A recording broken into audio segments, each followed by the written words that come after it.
Vous écoutez Europe 1, il est 9h30, le journal des médias avec Thomas Joubert. Bonjour Thomas. Bonjour, à la une ce matin, Michel Field va devoir affronter une motion de défiance à France Télé. David Pujadas épinglé par le CSA et D8 obligé de changer le nom d'une de ses séries.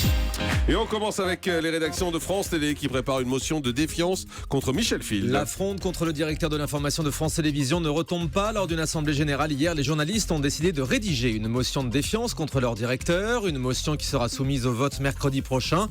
Elle porte sur la confiance accordée à Michel Field pour diriger l'information de France Télévisions. Je rappelle que certains journalistes de France 2, France 3 et France TV Info contestent ses méthodes, son mépris, sa désinvolture. Les journalistes de France Télé qui ont aussi interpellé hier la ministre de la Culture.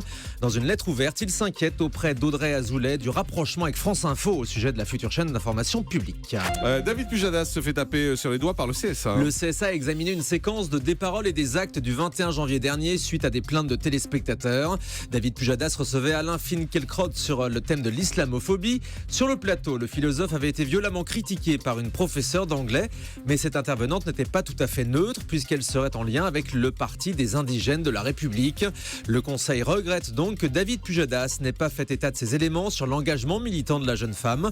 Le CSA estime que cela aurait été utile pour la compréhension des téléspectateurs. Il demande à France 2 de respecter ses obligations de rigueur dans la présentation de l'information. Et puis Julie, tiens, ça va vous intéresser puisqu'hier on avait fait un jeu autour d'une série de D8 et je vous avais dit que c'était un peu le bordel au travers de ce titre. Oui. Et bien dans l'après-midi, D8 a été obligé de rebaptiser le titre de cette série. Ah, c'est vrai ? Effectivement, la série, c'est une série anglaise qui s'appelle, avec le titre original, Partners in Crime. La série, la chaîne avait décidé de l'intituler en français Les Petits Crimes d'Agatha Christie. bien sûr. Ce titre prêtait à confusion puisque Avec la série meurtre, de France 2 ouais. s'appelle Petit Meurtre d'Agatha Christie. Le Parisien de ce matin nous apprend que la productrice de la série a dénoncé une concurrence déloyale de la part de D8 et a demandé à France 2 de mener une action en justice. Du coup, D8 a été obligé de rebaptiser la série qui s'appellera désormais Associés contre le crime. Dernier épisode de The Voice demain soir sur TF1 avant les grands shows en direct de la semaine prochaine. Et ce sera la dernière partie de l'épreuve ultime pour les candidats. À l'issue de cette étape, 9 talents par équipe seront sélectionnés pour les lives. Le coach le plus ancien de l'émission, vous le savez, c'est Florent Pagny, présent depuis la première saison. Là où Bertignac, Garou et Jennifer ont tous décidé de faire une pause à un moment. Alors, Florent Pagny vit-il sa dernière saison de The Voice ? Il répond au micro d'Europe 1. Moi, je sais jamais en fait. Parce qu'en fait, tant que j'ai pas terminé, je ne sais pas dans quelle ambiance je me retrouve et comment j'ai vécu l'aventure. Et jusqu'à la finale, j'ai besoin de ressentir toute cette aventure. Si un jour je me retire, ce sera forcément en me disant que j'espère bien y revenir, parce que ça reste de toute façon quelque chose qui m'amuse. J'aurais pu penser au bout de la deuxième que la lassitude puisse s'installer, et en fait, il y a toujours cette excitation et cette curiosité. Canal+ dévoile son dispositif pour le Festival de Cannes. Dispositif largement réduit par rapport aux années précédentes. Vous avez déjà annoncé en exclusivité que le Grand Journal ne descendait pas sur la croisette cette année.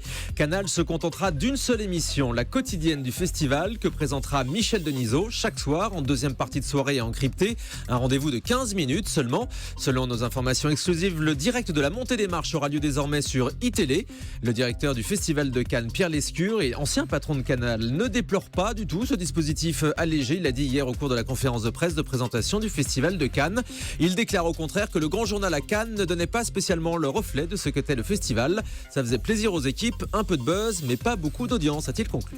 3 sociétés de production en lice pour une nouvelle émission culturelle sur France 2. On vous disait hier que France 2 avait lancé un appel d'offres pour une nouvelle émission culturelle le vendredi soir, un nouveau format qui pourrait remplacer Ce soir ou jamais de Frédéric Tadei ou être diffusé en alternance. Téléstar a révélé les 3 producteurs qui ont été retenus par France 2.